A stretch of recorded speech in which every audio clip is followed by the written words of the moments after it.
and welcome to this Dittmer Knittery video. I have something a bit different for you today, and I'm glad you're here. Thank you for joining me.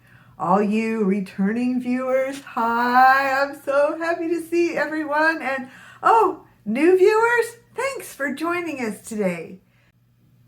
This is my day, and I wanted to spend it with you. So I just did some short videos and they added up to quite a bit. So this is kind of a bit longer than the videos I've been making. So I'll keep this introduction short. I just wanted to say hello, thank you, welcome. Please like if you like. And I hope you'll subscribe and come back for some more videos soon. I show myself today working on my knitting machine. And I make a part of a hat. So of course in future videos I will show you the rest of the hat when it's all finished.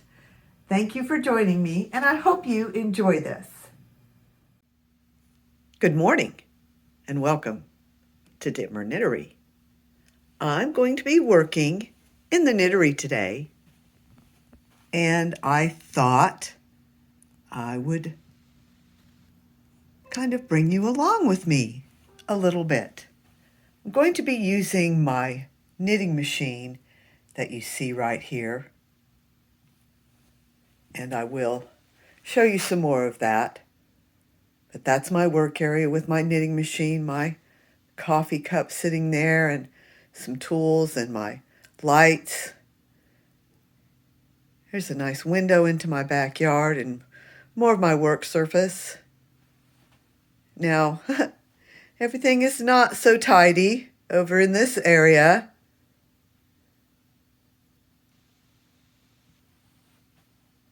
There I have some fiber storage, my ironing board, my iron, my yarn swift laying there. And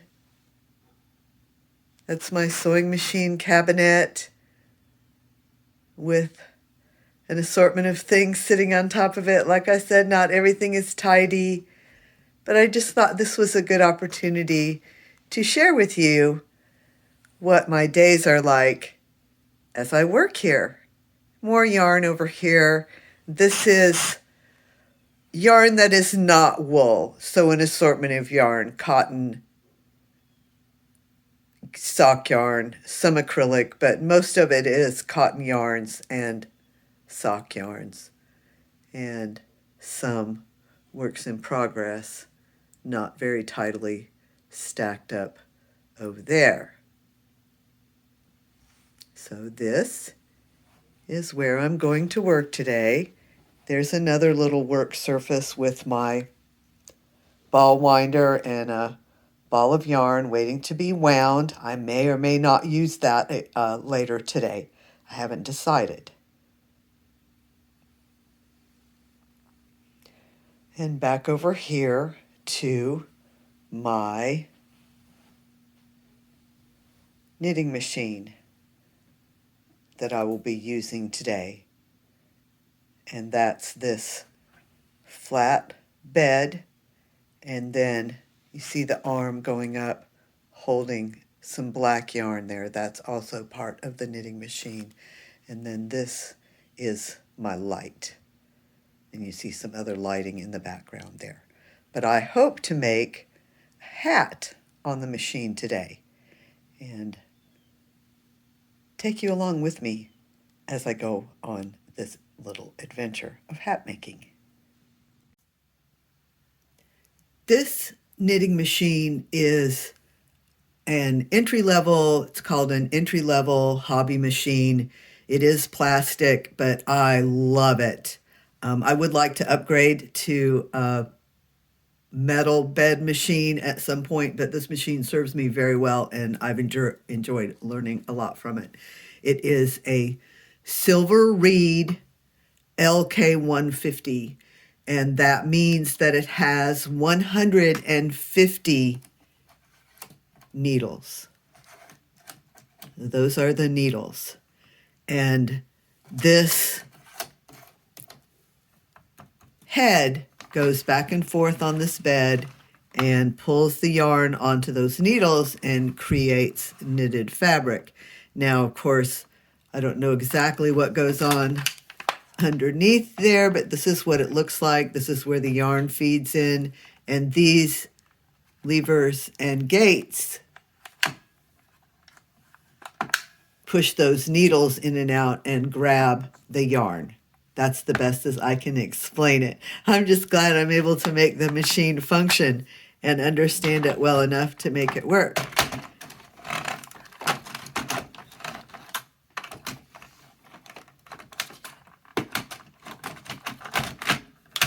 There. Usually don't have any difficulty setting it back on there. The yarn I'm going to use today, I'm going to hold 2 strands together of a fingering weight wool yarn because I am going to felt this hat, these hats. I hope to make 2 hats. I don't know if I'll get them both on and off the machine today, or if it'll just be one. We'll see. And then there's handwork, of course, after I get the hat off of the machine. So I'll do some knitting on the machine, but of course, because it's a flat bed machine, I'll have to seam the hat and do some of the decreases by hand. But getting it started on the machine, I think, will save me quite a lot of wear and tear on my hands.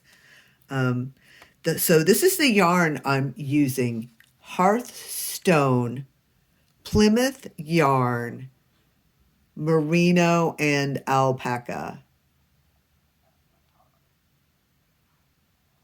And I have the colors rosé and burgundy.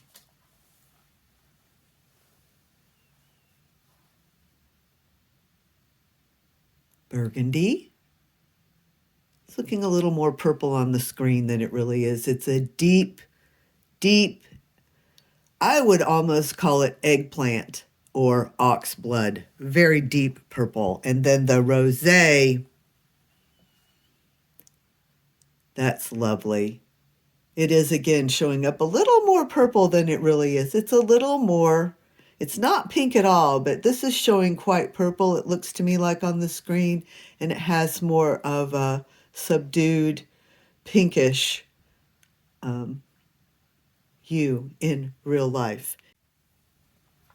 Nice yarns. And so I will be using, like I said, 2 strands held together. I have 2 skeins of the darker color. So most of the hat will be the darker color, and then the band will be this, or I may hold these 2 together to create a stripe or a band on the hat. So we'll see how all of this goes. I'm still in the experimental stage of making hats. I do have some notes written down that I follow. I'm going to start by casting on all of the needles on my machine, all 150 needles. These are some of the tools I will be using as I knit. These are weights to help keep the knitted fabric have some tension on the machine. This helps me select which needles I'm going to use. And then these tools help me to manipulate the stitches once I've created some knitted fabric.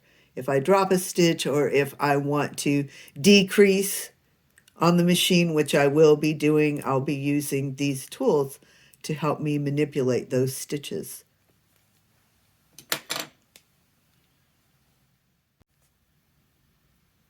I have cast on using some black waste yarn, and then I also inserted a row of what's called Ravel Cord. So any lightweight yarn that's non-fuzzy that you can put between the waste yarn and the working yarn so that it's easier to pick up those stitches, because there is handwork involved. Even though I've cast on to the machine, I've cast on with waste yarn. And then this white is a piece of lightweight cotton yarn that will help me pick up the stitches once I take this piece off the machine. So there is It's a hand-operated machine, and there still is quite a lot of handwork involved.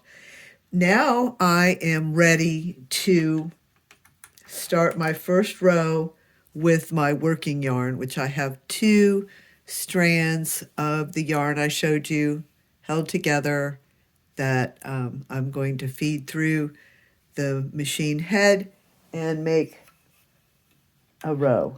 And let's see what happens. It doesn't always go well, so let's see what happens.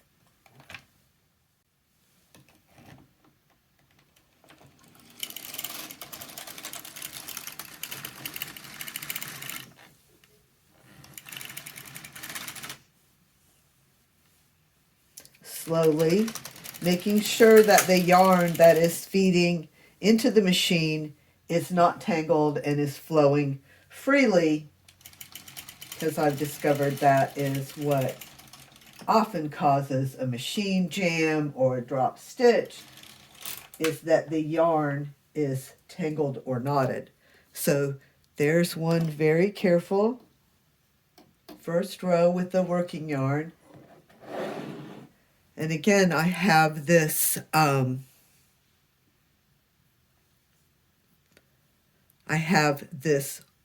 bar that's hooked on all the stitches. That's a weight at this point. So I will use some other weights once I get started. But right now, this is a cast-on bar that I have attached to the waste yarn that is creating tension so that the stitches stay on these needles as I work.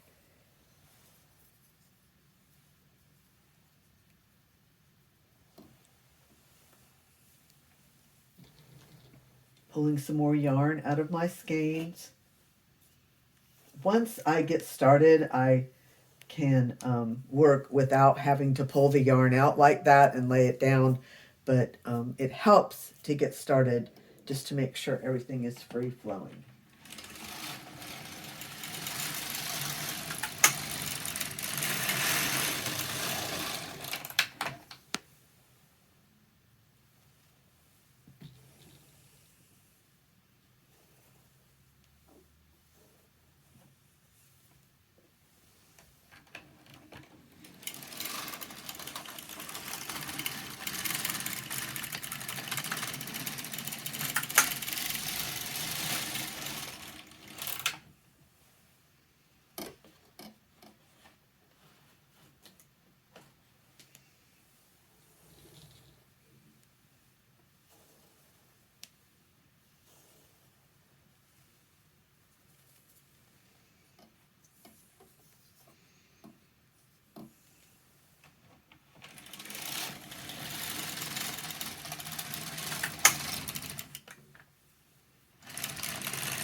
Sometimes at the beginning of the cakes of yarn, because they were hanks and now they're cakes. I may have called them skeins earlier.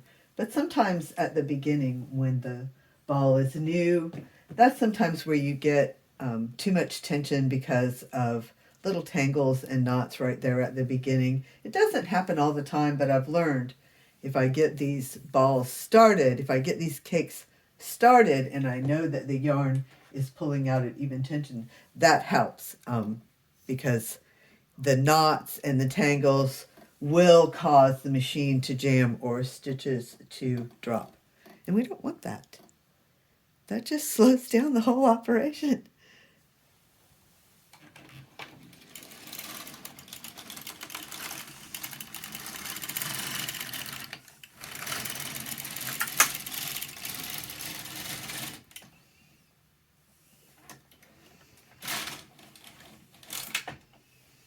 Now, of course, as with any knitted item, it goes more quickly if the item is smaller. So part of the reason I'm taking so much time is because I have cast on to all 150 needles on my knitting machine, and taking it slow, paying attention, gives me more chance of a success right here at the start.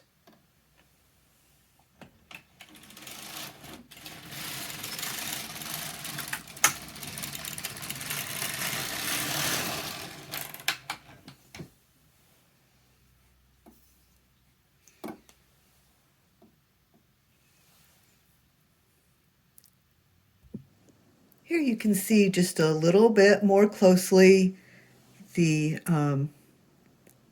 cast on bar weighting this whole piece of fabric as I get started so that there's tension and these stitches don't become loose and slide off the needles and again drop stitches.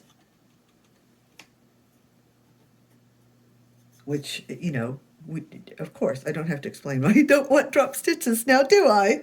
But this is what it begins to look like. So I have 6 rows, and I do, the machine has a row counter, which is usually accurate.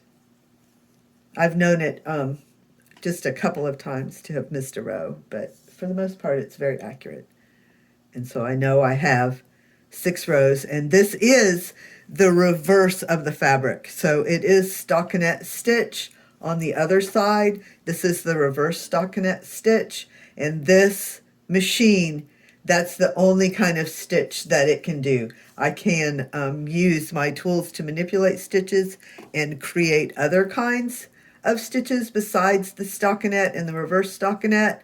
But I usually don't do that because I have the machine for a pretty focused purpose of making large pieces of knitted fabric that I can then continue the handwork on and felt. And that's what this hopes to be, is a felted hat. I've knitted a few more rows and I've removed the cast on bar. And so I have a little bit of fabric. There's the waste yarn. There's the Ravel cord. And here's my fabric I've created. So I have 14 rows of stockinette stitch. And since I've removed the cast on bar, which is a weight that creates tension so the stitches stay on the machine, for weights, I'm using a combination of these claw weights that just claw onto the stitches and create tension.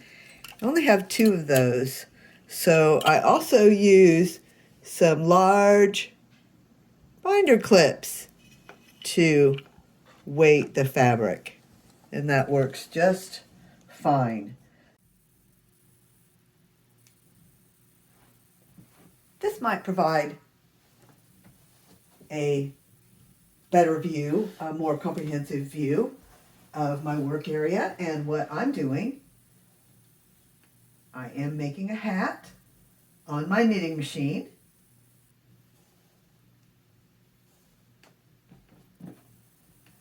And I have cast on all 150 stitches on my knitting machine, and I am at this point knitting back and forth. And I have 2 colors together right now.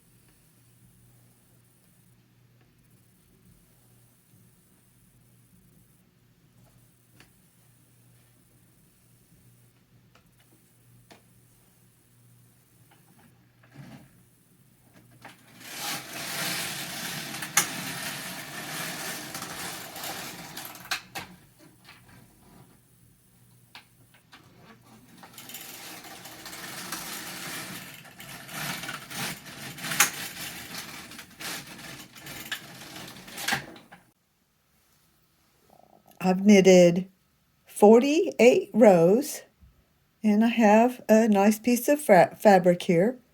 Here's the stockinette stitch side, and I am picking up stitches so that I can remove the waste yarn and finish this beginning edge, this brim part, off by hand. So I'm just picking up these stitches, and you can see how useful it is to have this white piece of yarn called the Ravel Cord holding on to those stitches. And the waste yarn is just something to hold on to, a piece of fabric, so that you can work with this and get these stitches picked up all along here. When I get them picked up, I'll just leave them on this knitting cord. This is a knitting needle on a detachable cord, and it has an end I can use to put those two ends together, attach the ends, and make it like a stitch holder to keep these stitches in place until I am ready to finish it off. Because now I just want to remove the waste yarn, because I can reuse the waste yarn as I finish off this piece and remove it from the machine, which it'll be quite a few rows before I do that. But I like to go ahead and take this step of getting that waste yarn off of there, getting these stitches on a stitch holder as I continue my work. So that's, like I said, that's the stockinette side of the fabric.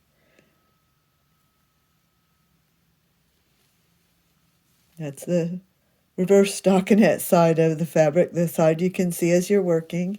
And I'm just picking up stitches along the beginning edge so that when I do remove the piece from the machine, I will be able to continue by finishing off this edge with whatever finish off I choose, whatever bind off I choose to use.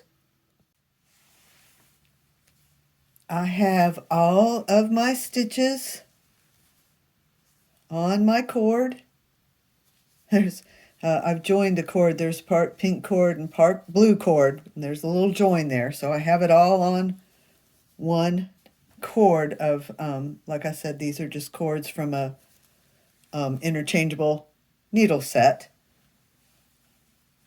And I'm going to remove this Ravel yarn, the white yarn that's between the working yarn and the waste yarn. And I can just pull on one end of that white yarn, pull it through, because my stitches are on that cord. And if it won't pull through, it's okay to cut it. It's waste yarn. If you use it up by having to cut it, that's fine. Especially on a long piece like this, it may not pull all the way through. Probably going to have to cut it to remove it. And once that Ravel yarn is removed, that white piece of yarn, and I did cut it and just pulled it through instead of trying to pull it through all 150 stitches. I cut it and pulled it through a little bit at a time. And once you've done that, the waste yarn just comes loose, comes off, and my stitches are safely on the Stitch Saver cord. I have knitted about 62 rows. On those on the last 8 rows, I did some decreases, as you can see here, which is just a matter of moving a stitch from one needle to the next. So then you have 2 stitches on the next needle, and you have, in effect, decrease, just like you would in hand knitting.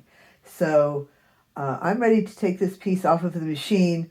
I'm going to continue the decreases after I get it off the machine and close the top of the hat off the machine. So what I'm going to do is add a row of Ravel Cord, which I use this white cotton yarn for that, just something smooth and easy to flow through the machine. Then I'm going to add a few rows of waste yarn, and then I'm going to take it off the machine.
I usually do about 5 rows of waste yarn. That provides enough fabric so that it makes the working fabric easy to work with.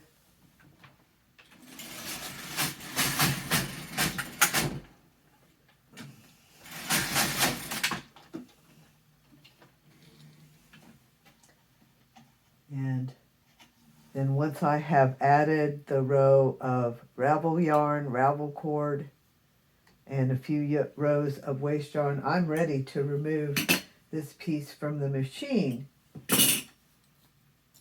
And I just remove all the weights, remove the yarn from the head of the machine so I don't have any yarn threaded through that little head part of the machine. But I'm going to move it across the piece and it will free the piece from the machine. And then I will, as I did before, pick up stitches, remove the Ravel yarn and the waste yarn, and continue working by hand on regular knitting needles. Thank you for watching today. I hope you'll come back for some more videos soon. I will show more about my process of making this hat. Thanks a lot. I'll see you on the next one.